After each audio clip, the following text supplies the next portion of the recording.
Assalamualaikum warahmatullahi wabarakatuh. Selamat siang. Yang terhormat Bapak Hanif Prasetyawan, STMM, selaku dosen pengampu mata kuliah Transportasi Fluida. Pada kesempatan kali ini, kami dari kelompok 11 akan mempresentasikan terkait Sluripam. Next. Berikut anggota dari kelompok 11. Yang pertama ada Diah Fitria Ramadhani dengan akhiran NIM 011. Yang kedua ada Anin Bimarhama dengan akhiran NIM 017.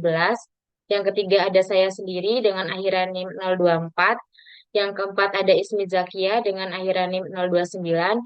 Dan yang terakhir ada Aditya Muhammad dengan akhiran NIM 064.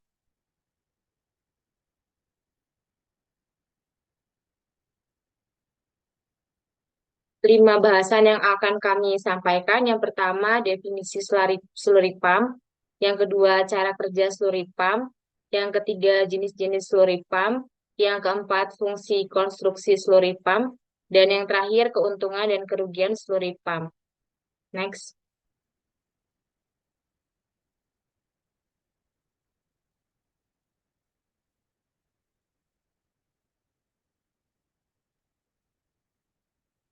Bahasan pertama mengenai definisi sluripam akan disampaikan oleh Adib.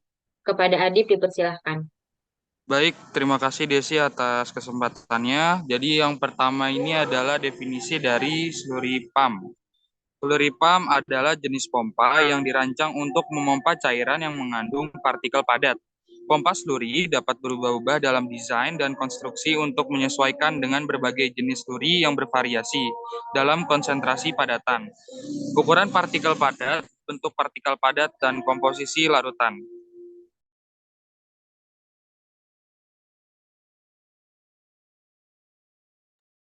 Baik, selanjutnya mengenai cara kerja sluripam akan disampaikan oleh saya sendiri.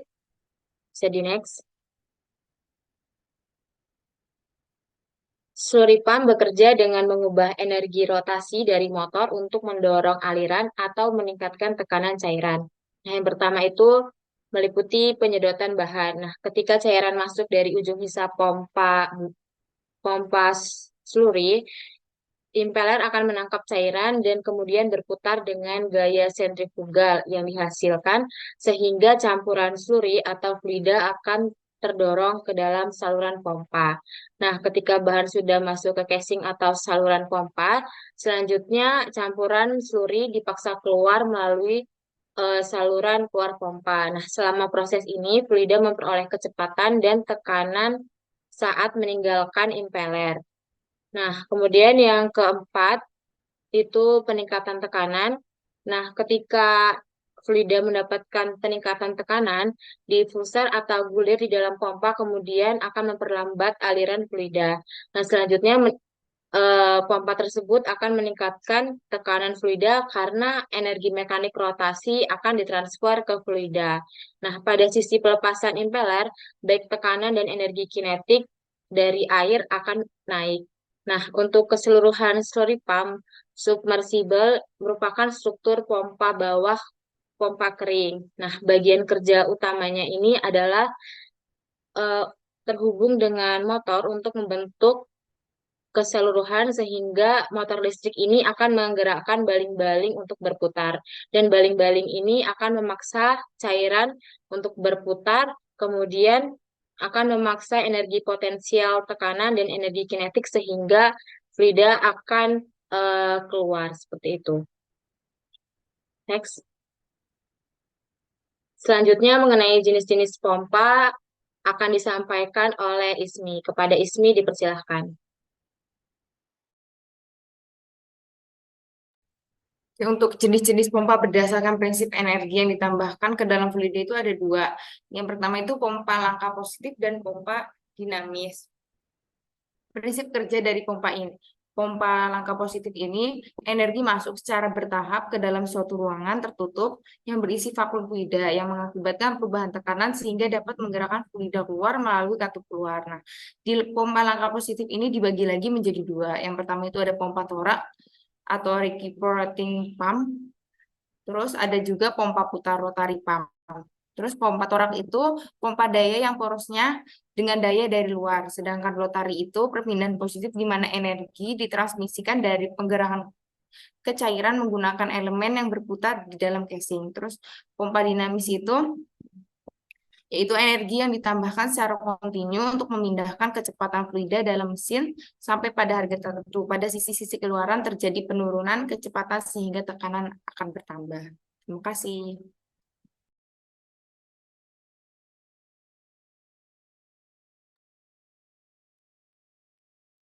Next.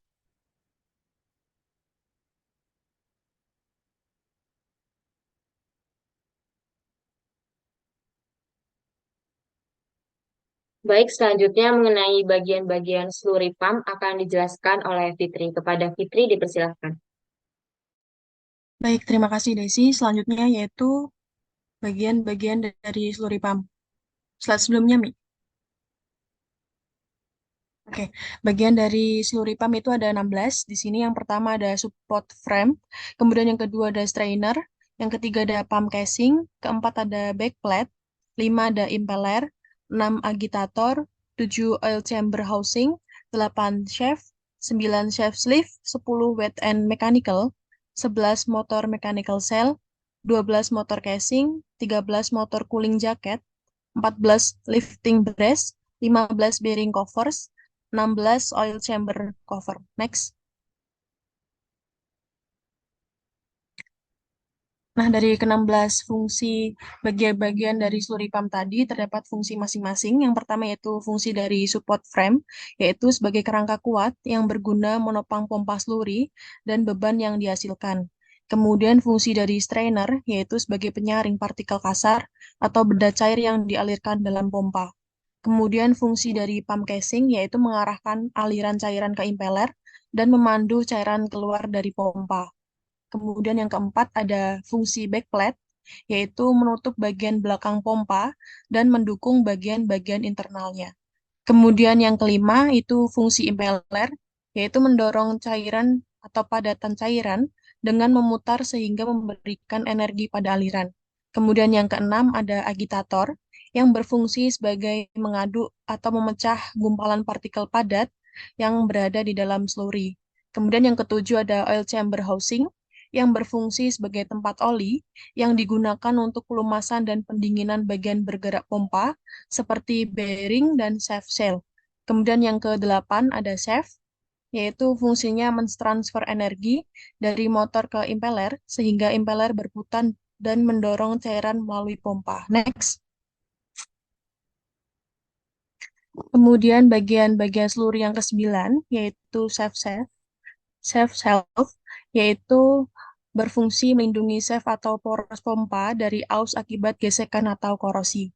Kemudian yang ke-10, wet end mechanical, yang berfungsi sebagai segel mekanis bagian wet end atau ujung yang terkena cairan untuk mencegah kebocoran.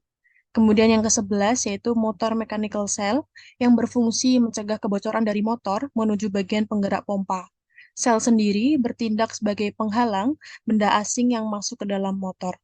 Kemudian yang ke-12 ada motor casing, yaitu berfungsi sebagai bagian luar yang melindungi dan mendukung motor dari elemen lingkungan. Fungsi ke-13 yaitu motor cooling jacket, yang berfungsi membuang panas yang dihasilkan oleh motor dengan mengalirkan cairan pendingin di sekitar motor. Kemudian bagian ke-14 ada lifting brace yang berfungsi yaitu bagian yang yang dirancang khusus untuk pengangkatan atau penanganan pompa dengan aman. Kemudian yang ke-15 ada bearing cover, yang fungsinya melindungi bantalan dari elemen lingkungan luar untuk menjaga kestabilan dan perlindungan bagi komponen internalnya. Dan bagian yang ke-16 yaitu oil chamber cover, yaitu bagian yang bertanggung jawab untuk menutupi atau melindungi ruang oli di dalam pompa. Next.